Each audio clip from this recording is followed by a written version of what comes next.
Hello students, yesterday we were discussing with the prokaryotic cell. I have started with the prokaryotic cell and we have started with the first component, that is the glycocalyx, and I have explained regarding the glycocalyx. And next we have taken the cell wall and we have finished with the composition of the cell wall, the structure of the cell wall, as well as certain antibiotics which are used in the medicine to kill the bacteria that we have discussed yesterday.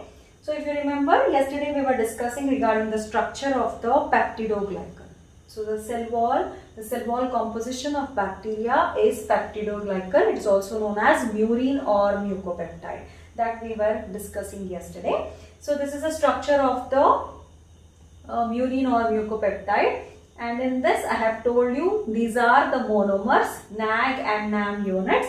NAG means N-acetylglucosamine, NAM means N-acetylmuramic acid. So all these are present in the cell wall as monomers and they are cross-linked with each other.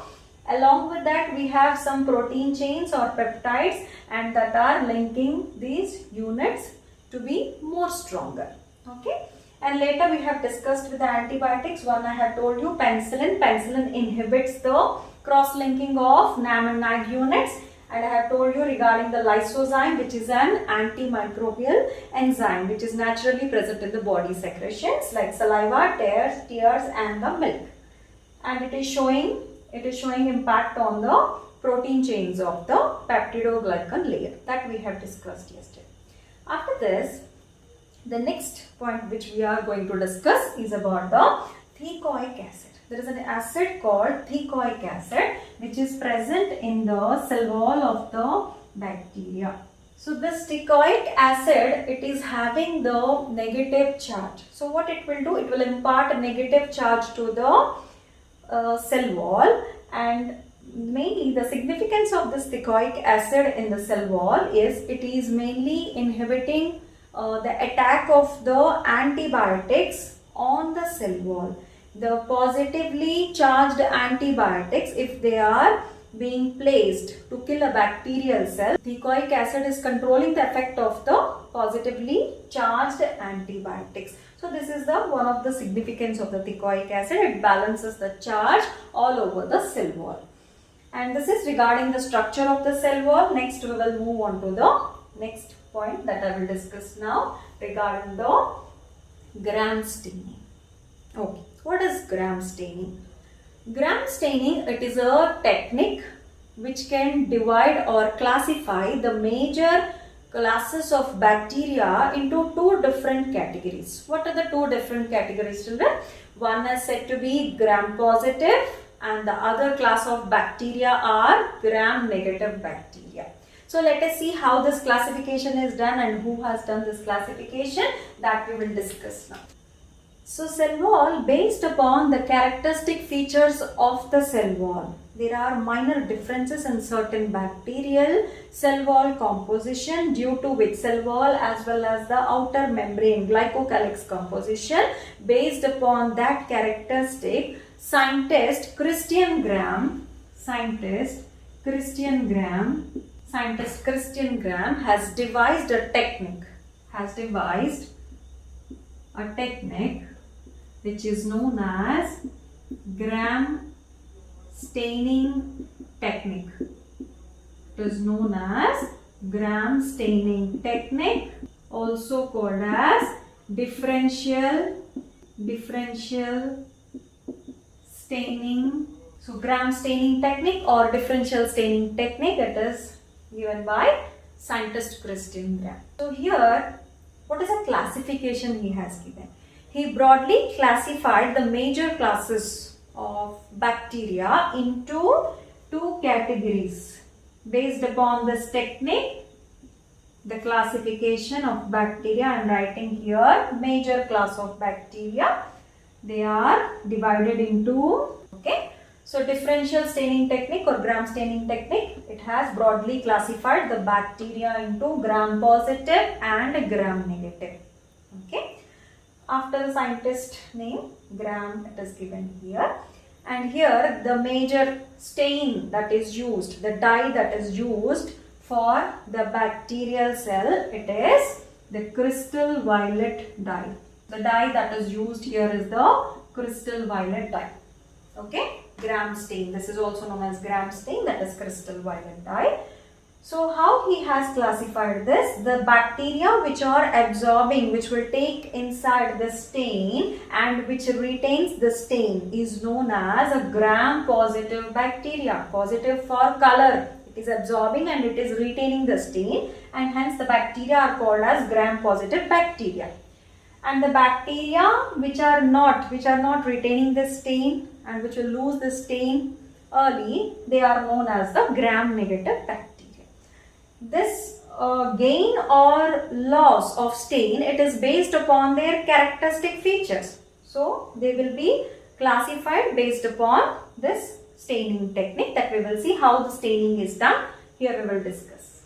So we are discussing regarding the cell wall based upon the characteristics. There is a staining technique that we are discussing now, that is gram staining. This is the stepwise procedure that is given for the gram staining. So let us see how the gram staining technique is done. Prepare a slide, take a slide with the sample. You can take any pond water, rain water, any sample that is contaminated with bacteria, and you place a drop of this sample onto the glass slide. So when you place this, what you have to do, you have to fix this to the slide by drying it to the air. So you will air dry the sample and you will be fixing this bacterial sample to the glass slide. After that, after placing the sample and fixing it to the glass slide, then what you will do, what is the second step, children? You will place the crystal violet dye. What is this crystal violet dye? I have told you before, this is the gram stain. Gram staining dye is the crystal violet dye. And when you place this dye, the next step is you have to wash it after few seconds and you have to observe under the microscope.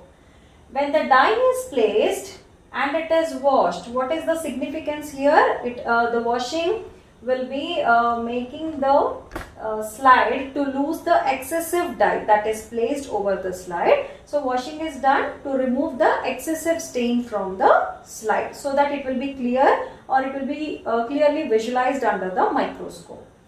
And after washing, what you will observe? The result is given here, and the procedure is given and the result is given in this side. If you observe, the procedure is given here and the resultant I have written in the left side of the board. So by placing the crystal violet dye, what will happen, children? The bacteria, when they are observed under microscope, all the bacteria that are present in the sample water, they turned into blue color. They turned blue. They are stained blue. Okay. So all the bacteria, different kind of bacteria, they are stained with the blue dye completely. So after this step, what is the next step? We have to add the mordant. What is mordant? It's a fixative. It will help bind the dye more stronger to the particular sample. So here what is the mordant that is used? That is 0.5% iodine solution. This will be used here. So when you place this fixative, the dye will be attaching to the particular smear and it will be fixing the dye properly. So what is the result? So when you put the fixative or the mordant, it will form the crystal violet complex. So what it will form when you place the iodine? This iodine will be reacting with the crystal violet dye and it will form the crystal violet complex. Okay, so it will form the crystal violet complex. After this, what you will do? Now, again, you will observe under the microscope. The same result, the bacteria are still retaining the blue color. In the next step, this is the most important step where the major difference you can see in this technique. You will treat the complete slide with the alcohol. You will place few drops of alcohol onto the particular smear region.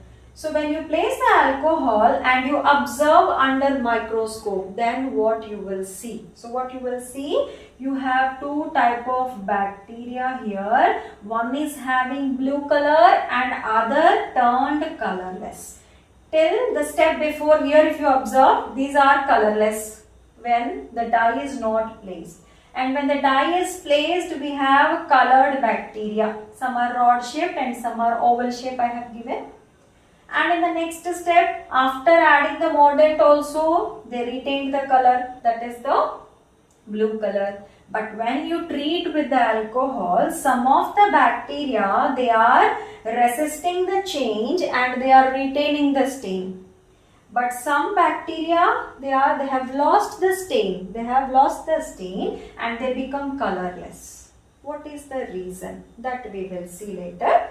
So now this has happened now. So in order to differentiate between this bacteria with this other bacteria which are colorless, when you observe under microscope, there will be a contrast between these two bacteria, right? So if there is no color, we can't see it properly. In order to differentiate it properly, there is another stain that is used which is known as differential stain or counter stain. And this counter stain is a safranin. What is the second stain that it is used here? Safranin is the stain that is being used as a counter stain. Counter stain means here in order to differentiate these two kinds of bacteria, there is another stain that is used which is known as safranin. So safranin imparts pink color. What is the color of the safranin? Safranin imparts pink color. So when you put safranin into the slide, what will happen? The bacteria which have been stained blue, they will retain the stain, so they cannot take the new stain.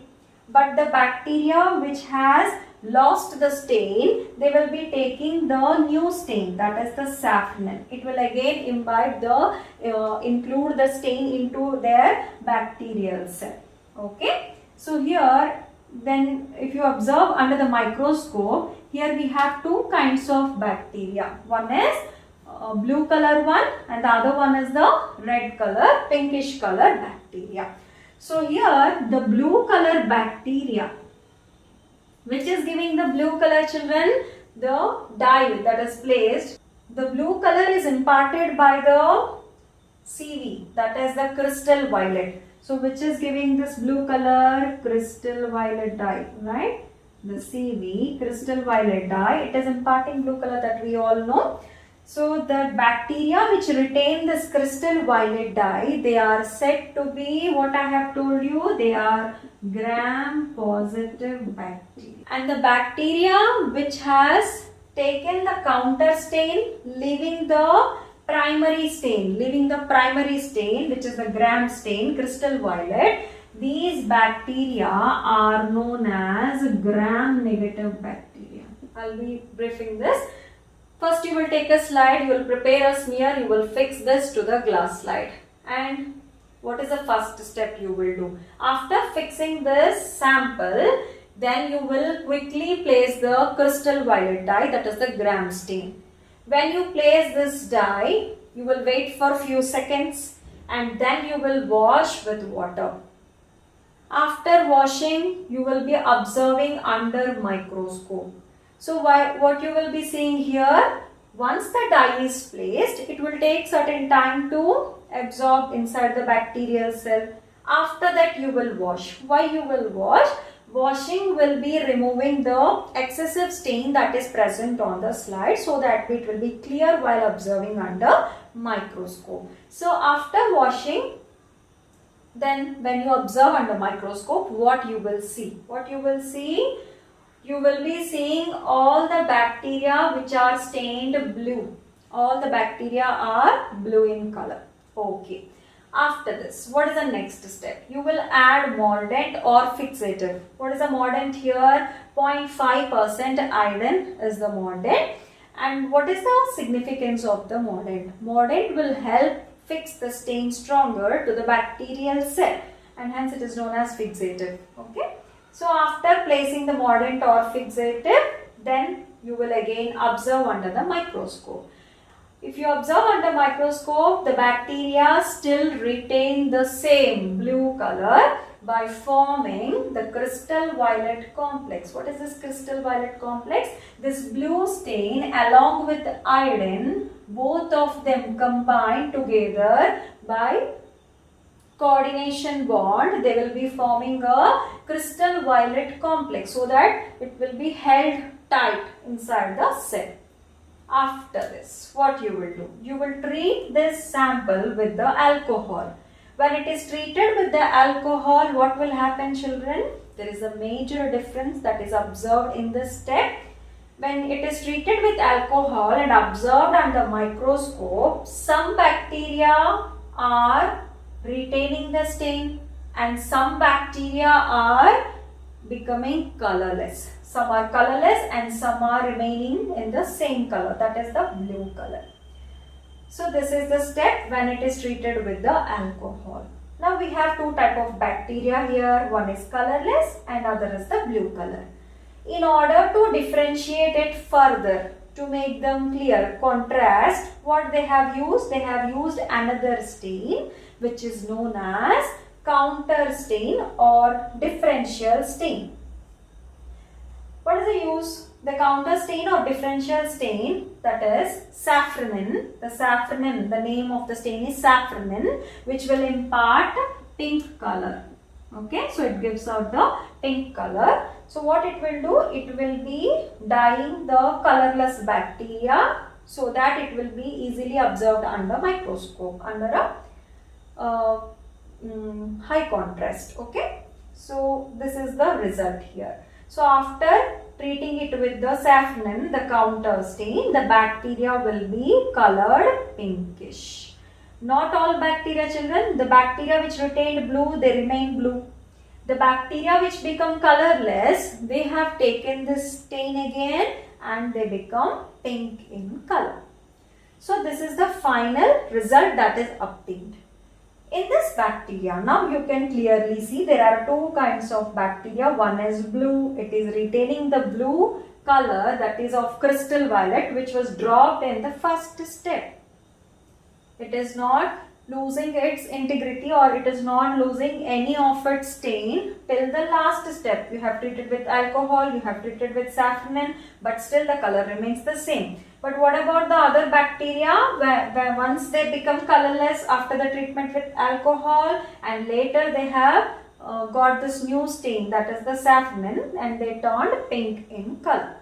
Now I will tell you, this blue colored bacteria which retained the crystal violet dye gram stain, they are known as gram positive bacteria.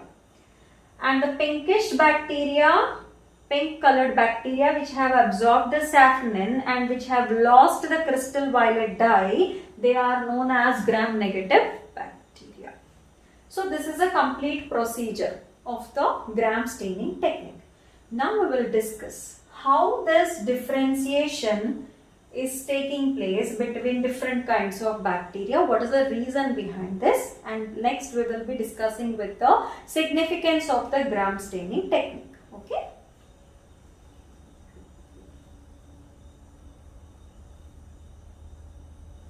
Yes.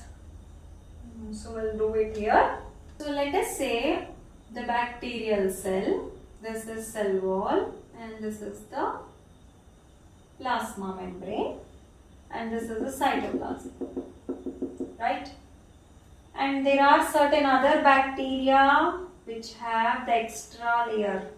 I have told you before.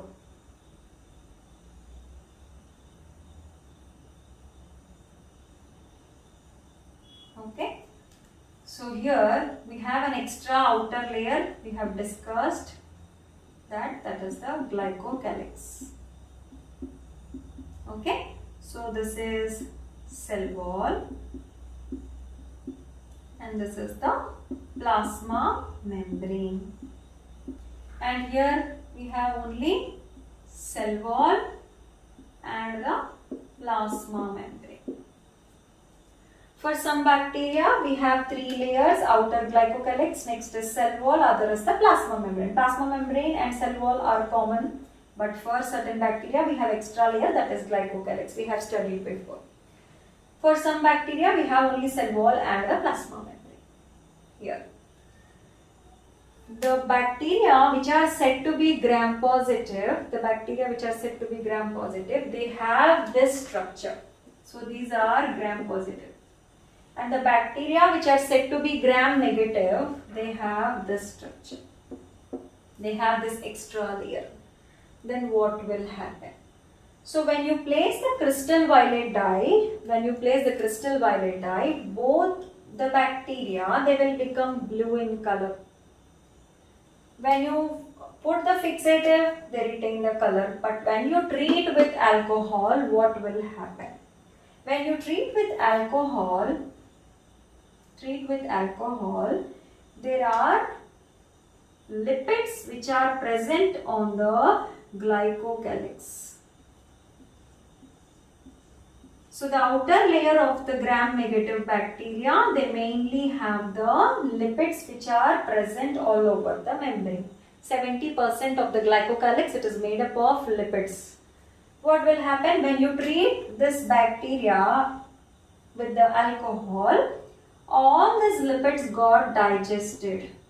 So what will happen when the lipids got digested? It will become porous in nature. It will create a large pores onto the glycocalyx. So this is the extra protective layer that is present for certain bacteria. Here it is gram-negative, I am telling you. So all these lipids, when they are digested, the dye which is present in this region, the crystal violet dye which is present in this region, it will be easily moving out of the cell. Okay. So here the dye is moving out of the cell easily. Why? Because the outer membrane now it has become porous in nature. Porous means a large pores are created by digesting the lipids present on the glycocalyx with the treatment of alcohol. And hence it has lost the stain here. But for gram positive, there is no question of glycocalyx. But how it is retaining the stain, that you have to remember, children. Here the cell wall is very thick.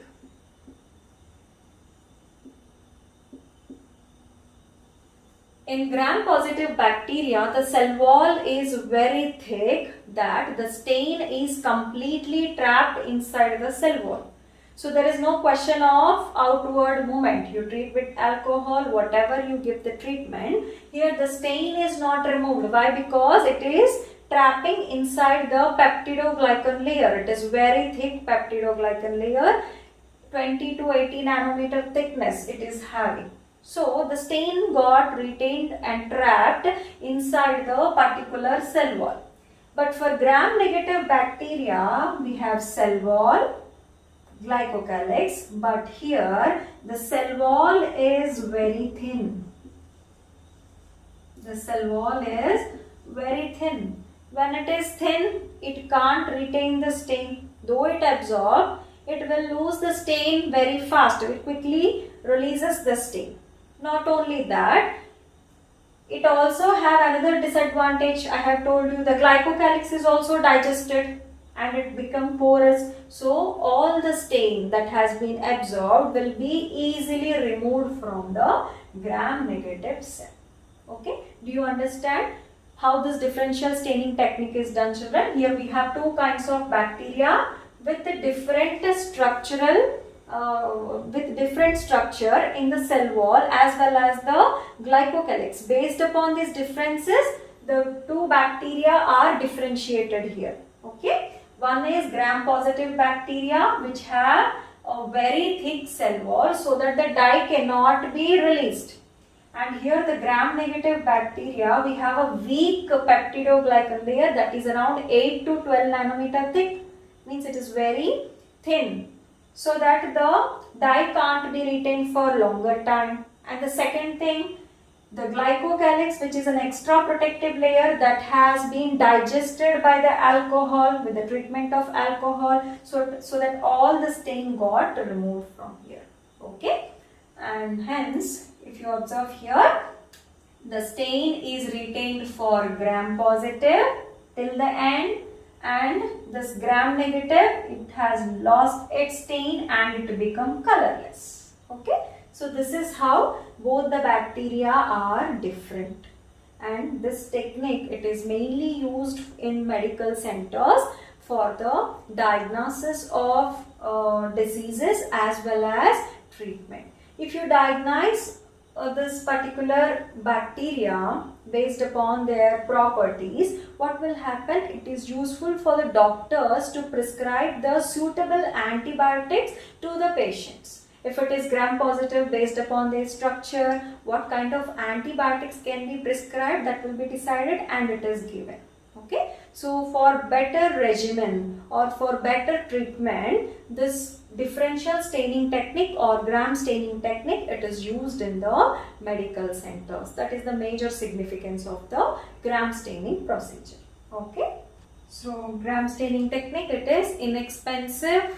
It is inexpensive and most important technique that is used in the medical laboratories, and hence I have discussed regarding this. Not only that, we have few terms which are connected with the gram staining, and we have terms like gram positive bacteria, gram negative bacteria. Then again you will be having a doubt, and hence I have discussed the complete procedure and also the significance of the procedure. Coming to the differences between gram positive and gram negative, we have discussed regarding the gram staining technique. Based upon the gram staining technique, the bacteria, they are broadly classified into gram positive and gram negative. So we have seen the procedure and how they are distinguished, that we have seen. And next, coming to the major differences between gram positive and gram negative bacteria. There are few differences, children, that we will quickly read.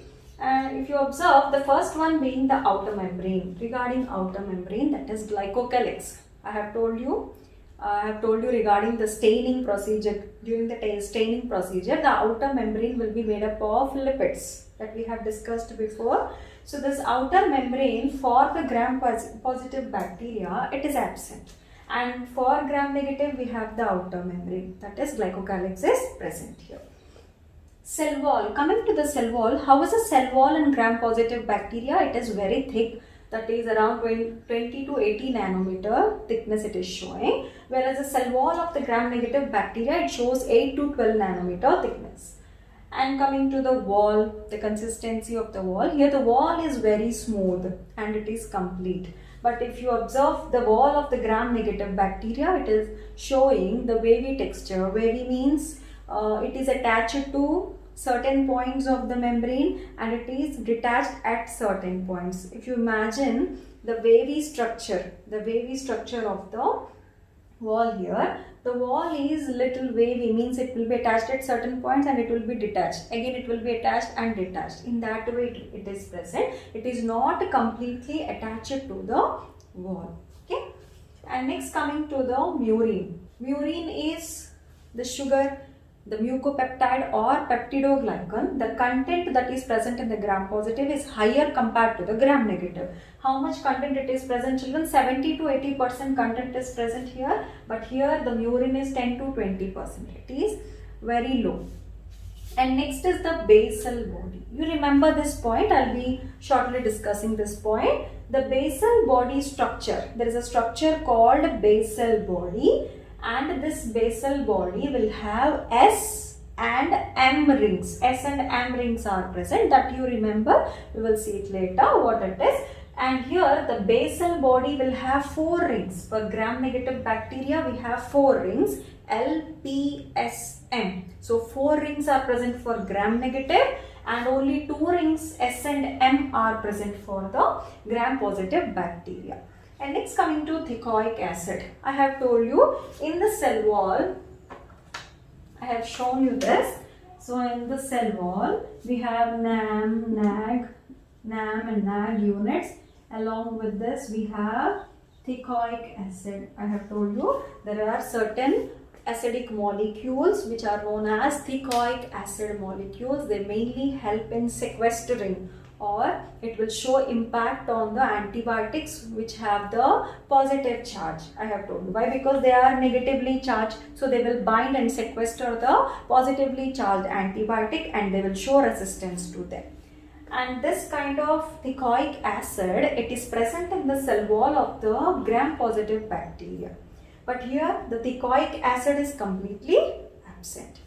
And next, coming to the pathogenicity, the disease causing ability, it is less for the gram positive and it is more for the gram-negative. Most species that are present in the gram-negative category, they are pathogenic. But for gram-positive, we have few pathogenic species. And coming to the examples, I have given certain examples.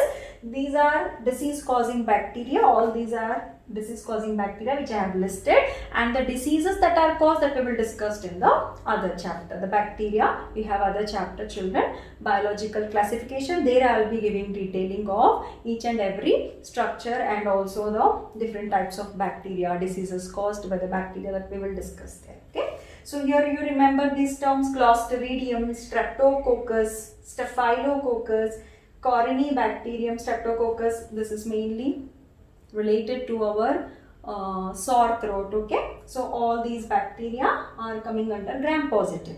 For gram-negative, we have E. coli, intestinal bacteria. In our intestine, we have this E. coli bacteria. Agrobacterium. This is less pathogenic. Only certain strains of E. coli, they will cause disease. Certain E. coli are good for us and they will help in producing certain vitamins inside of our body. Okay, E. coli, we have Agrobacterium, Acetobacter, Shigella, Vibrio, Xanthomonas. All these are again the pathogenic bacteria of which category? Gram-negative category. So these are the differences, children. You can take a screenshot of this. Yes. Next, moving to the next component of the bacterial cell, that is plasma membrane. Coming to the plasma membrane, we'll make the diagram here. So here we have three layers. What is the first layer we have discussed? The first layer we have discussed is the glycocalyx. Okay, significance, structure, chemical composition of glycocalyx we have discussed. And next, the second layer that I have discussed in the bacteria is cell wall. So in cell wall, again we have discussed with the composition of cell wall and also the organisms which are having the cell wall. We have discussed with the cell wall and their composition along with the characteristic of this cell wall in different bacteria. Based upon that, we have discussed regarding the gram staining technique. After that, the third membrane, the most important membrane is the plasma membrane. The plasma membrane, the third most layer, the innermost layer of the bacterial cell is the plasma membrane. All these three membranes, all these three layers of the bacteria, they together constitute cell envelope. So cell envelope means number 1 glycocalyx, 2 cell wall and 3 plasma membrane. All these three structures together, they constitute the cell envelope. Okay, so now we will discuss with the plasma membrane. Here we are not discussing with the chemical composition and the structure because it is almost similar to that of the eukaryotes. Okay, so it is mainly made up of, I will write the composition here, the chemical composition I will simply mention, but the detailing it will be given in the eukaryotic cell. While studying the eukaryotic cell, we will study how these structures are maintained and what are their functions, everything that I will discuss in the eukaryotic cell. So simply we will write the chemical composition. The plasma membrane, it is made up of lipids and proteins. Okay, so they are made up of lipids and proteins, same like eukaryotes. Okay, the structure is almost similar to eukaryotes. So there we will discuss. And now we will see the plasma membrane and its extensions. The structure I am not going to discuss here, children. We will be discussing regarding the plasma membrane and its modifications, or you can say their extension structures. Okay. Let us see. The first and foremost we will discuss with a structure called mesosome. So this is the inner layer. The plasma membrane is the inner layer of the cell and it is directly in contact with the cell cytoplasm. What is present inside the cell? The cell cytoplasm. So this plasma membrane, it is acting like an interface between the cell exterior and cell interior. So what it is doing, children? The plasma membrane, it interacts with the external environment and it communicates with the cell internal environment, right? We have two different kinds of situations present. The cell exterior and cell interior, it is completely different. Then how the cell, the bacterial cell, it is communicating? It is mainly because of this plasma membrane, which is directly attached to the cytoplasm. The plasma membrane, it will be interacting with the cell exterior and it communicate to the cell interior. This you have to remember. Okay. So after that, you will see the structure mesosome. Plasma membrane has an extension. Plasma membrane, it has an extension which is known as a mesosome. So how is this extension? This is an invaginated extension. So this is an invagination. So how is this mesosome? It is an invagination. Simply it is extended surface area of the plasma membrane. Then what does the sac-like structure it will do? What is the function?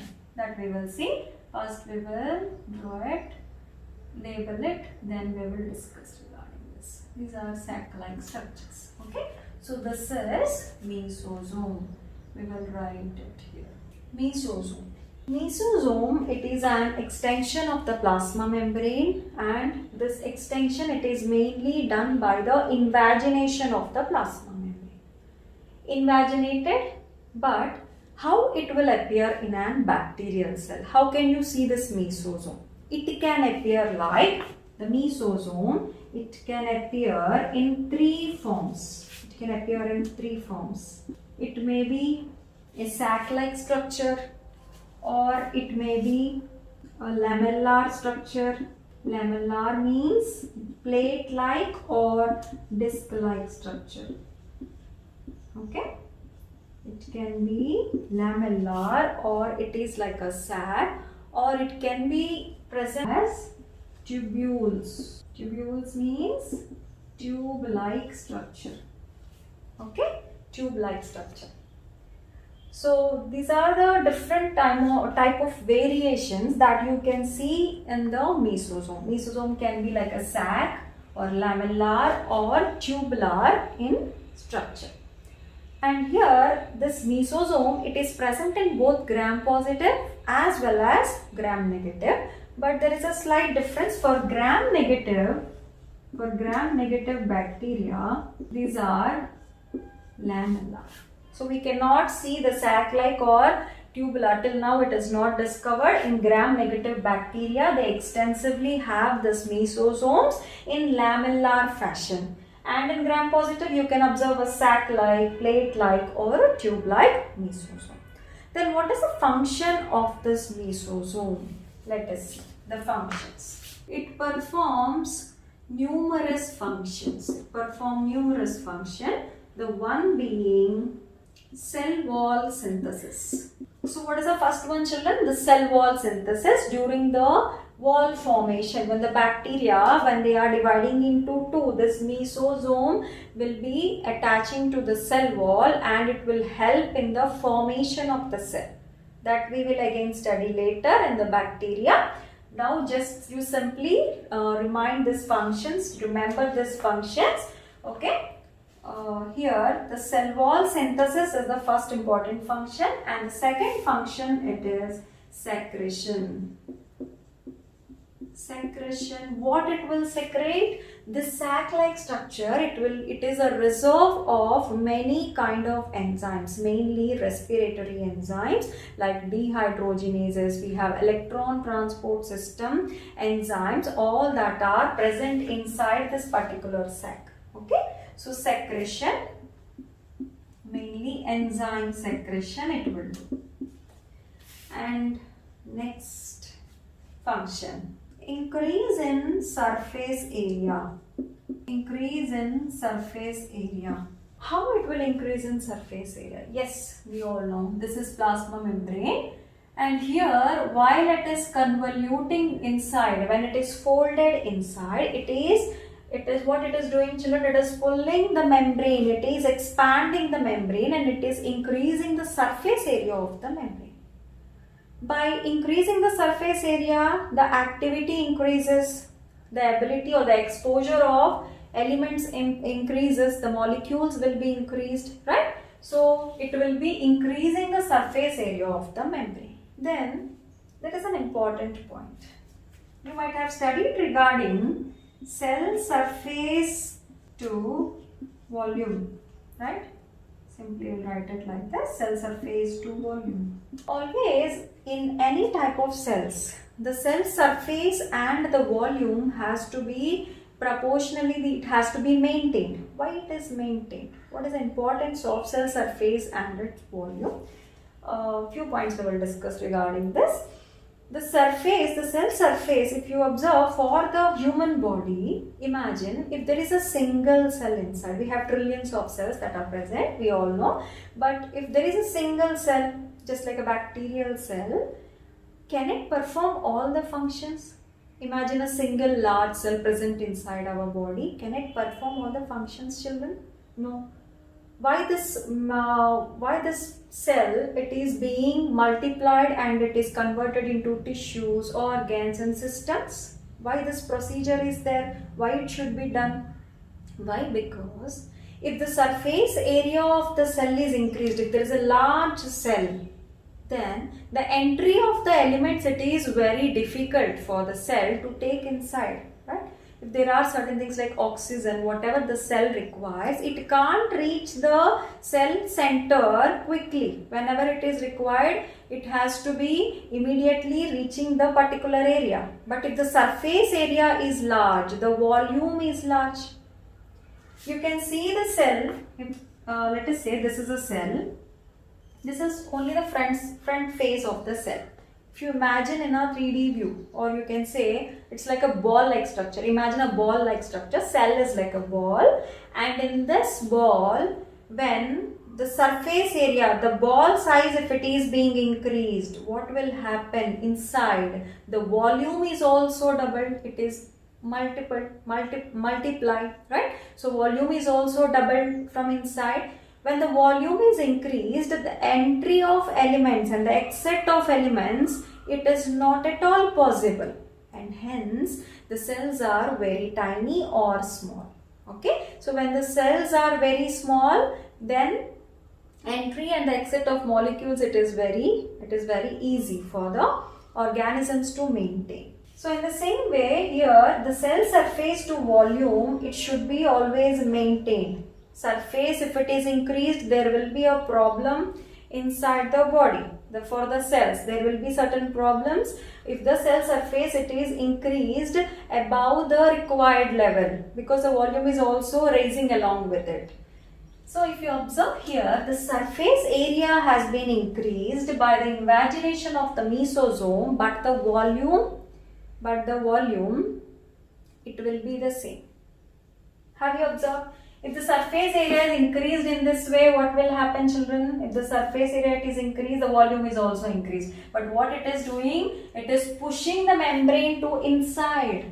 So without affecting the volume, the surface area is being increased. Okay? So this is how the cells are maintaining their structures. In the same way, if I give another example, we have microvilli, finger-like projections present on the small intestine. So small intestine wall, they have finger-like projections called microvilli, which are helping in the absorption of nutrients.